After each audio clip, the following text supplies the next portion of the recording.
Hello students, this is our last few bits of dry ice and I wanted to film a quick video on what I was expecting from you today during our dry ice exploration. I just wanted to make sure that you guys were all safe.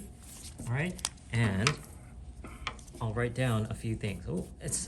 Sorry, it's wet, but in your notebook you should have written something like dry ice exploration, where today we were just studying and observing dry ice. And the first part, of course, would be dry ice safety. Okay, even with regular ice, you do want to be safe with it because it's very cold. You can damage your hands, your fingers. All right, even dry ice, if I touch it with gloves on, it'll actually hurt my fingers if I touch it for too long. So our first thing is, don't touch dry ice with your bare hands. Always use tongs or a tool to pick up. All right, so never touch dry ice with your bare hands. Always use tongs. Okay, now for some students, for some people, right, just touching it lightly, very quickly, it's okay, right, to pick it up, right? But if I hold it for too long, it actually will burn my skin. So it will damage my skin, it'll freeze it, and it'll damage my nerves, kind of like when you get burned by fire or heat. Oh, I'm sorry. When you get burned by fire or heat, right, it'll damage your skin and your nerves, so you get an injury. But here, instead of getting injured by something that's too hot, you can get injured by something that's too cold. Okay? Never eat, taste, or smell the dry ice. So same thing, if you put dry ice on your tongue, it'll freeze your tongue, it'll really hurt. If you smell it, if you sniff pure dry ice is actually carbon dioxide. It's pure carbon dioxide, so that means if you breathe in the fog that comes off of dry ice, then you're not breathing in oxygen. This is carbon dioxide, and if you don't breathe in oxygen, you'll faint. Your brain needs oxygen to breathe, so that's why. Okay, and so, and then why don't you think of your own safety statement? Write a safety guideline. So think of your own. You've learned about some safety, about what you shouldn't eat, what you shouldn't touch, how you should behave in a safe way. All right, write your own safety guideline in your notebook, and then we'll move on to observations.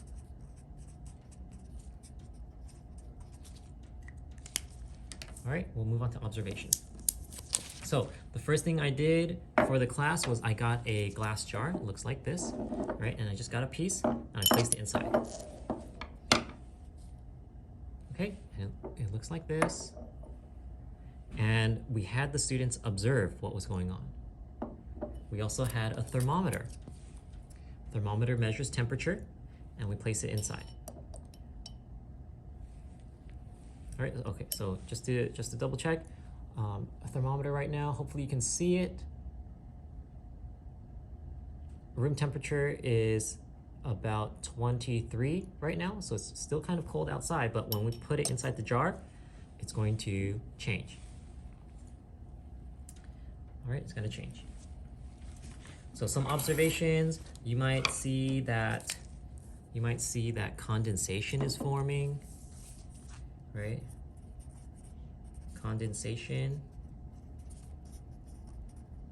forming outside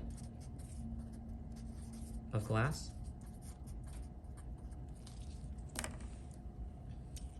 Condensation is forming on the outside of the glass. If I use my finger, I can actually wipe moisture. And what is this? Is this liquid dry ice on the outside? Where is it coming from? What is condensation, and where is it coming from?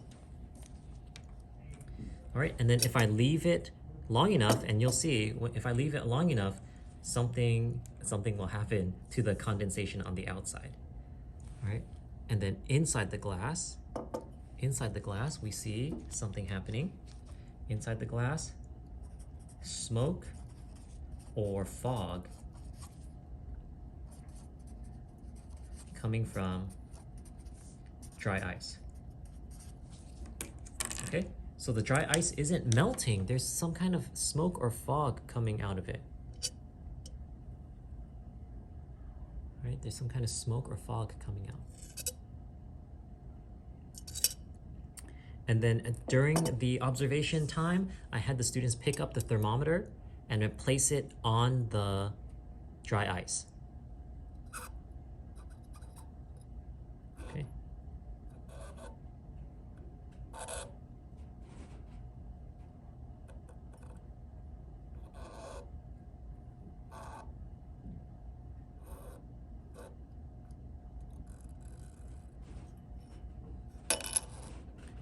All right. So what they were supposed to do, I wasn't sure if you could hear it, there's actually a rattling or a squeaking sound that comes from the dry ice vibrating. And why does it vibrate?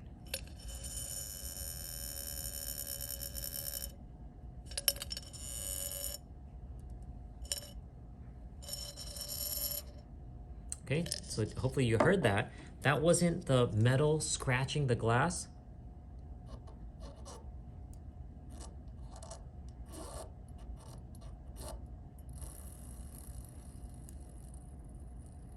Okay, not sure if you can hear it, but it's not the metal scratching the glass. It's actually something about the contact between the dry ice and the glass, or the dry ice and the thermometer, that cause a vibration.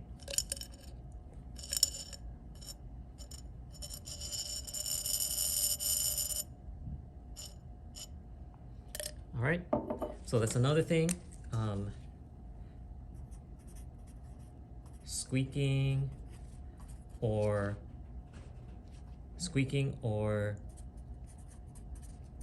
vibrating or rattling sound, and only sometimes. All right. So, of course, we have safety, and then you write your own safety guideline. Think of one on your own, and then let's talk about observations. What do you see? What do you sense? What do you observe on the outside or the inside? Of course, we can't taste it. We can't touch it with our bare hands. We can pick the jar up like this. If we were wearing gloves, we could use our gloves to wipe on the outside, but I don't want to do this too much. I'm gonna actually leave this side alone because something's growing on the outside here. All right. And some students, they called it frost. Do we know what frost is? Is this dry ice that came through the glass jar? What's going on? So there is something. So we're continuing our observations. Frost growing on the outside of the jar. And then one of our questions could be, is the frost dry ice or water ice? Is the frost dry ice or water ice? Okay. All right. Alternatively, another group that I had, excuse me, excuse the noise, I'm sorry. I just need to break a piece.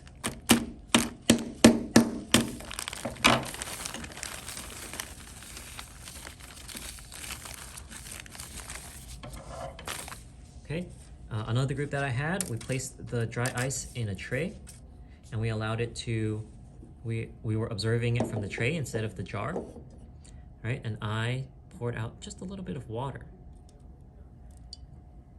So with added water, what happens? With added water, what happens? We actually see that the mist or the fog is coming from the dry ice. With water, the fog is coming from the dry ice.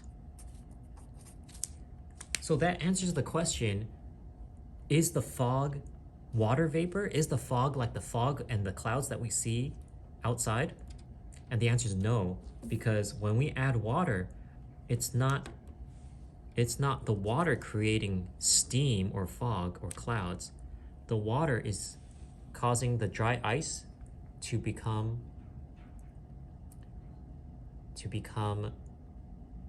a gas, and so the fog is carbon dioxide. Okay? And then if we add more water,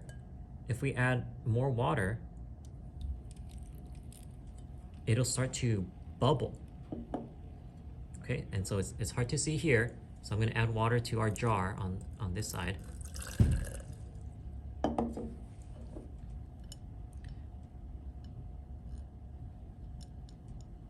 Right. Oh, and another thing we can observe is the fog and the carbon dioxide sink.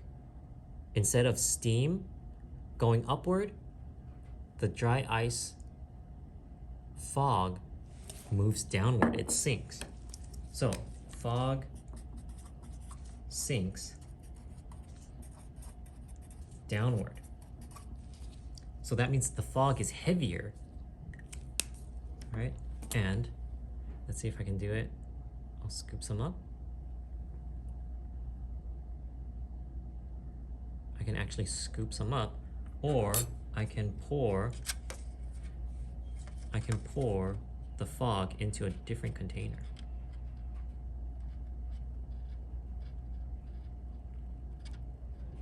Okay, do you see?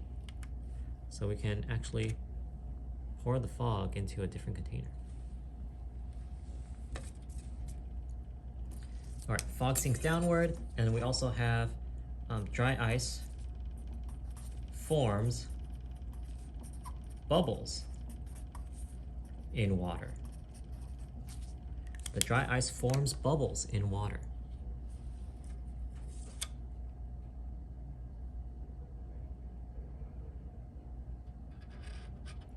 Okay, and of course, everything is very cold still. Everything is very cold. How cold? I'm going to place this thermometer inside this water.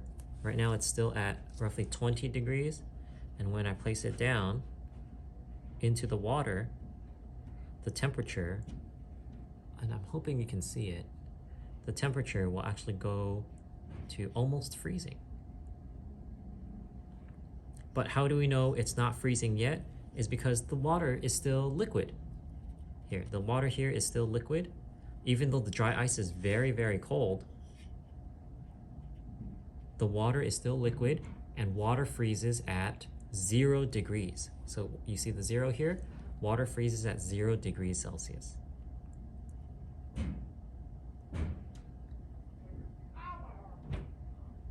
right, so I'll leave this here in the tray for now.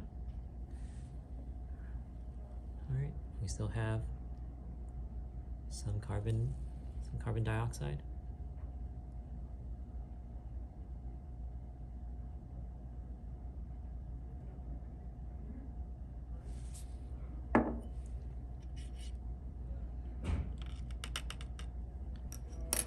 Okay, and there's a lot more activities that we need to do, but today it was mainly let's learn about safety and let's learn about using our eyes and our ears and tools to observe. Okay, and tomorrow there will be our next lesson on dry ice. There will definitely be more about measurements, about mass, about volume, about using beakers and mass balances. And then in the future, we'll try to do something a little bit more fun with the dry ice. But we, of course, safety first. We have to learn about safety first before we can safely handle some of these dangerous but interesting materials. Okay, all right. Thanks for watching. Again, let's review dry ice exploration. Dry ice exploration, dry ice safety. Never touch dry ice with your bare hands. Always use tongs. Never eat, taste, or smell the dry ice.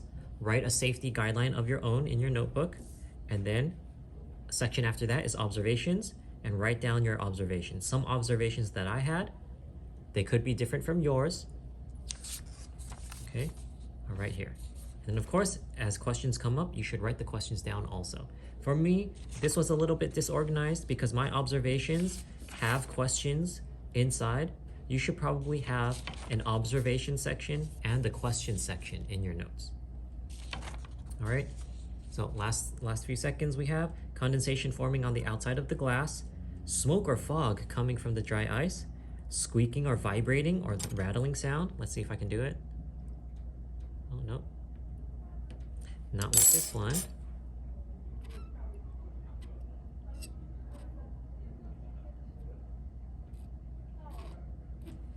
Yeah, just a little bit. And then on my next page, frost is growing on the outside of the jar. There was frost growing on the outside of the jar. It's melted now.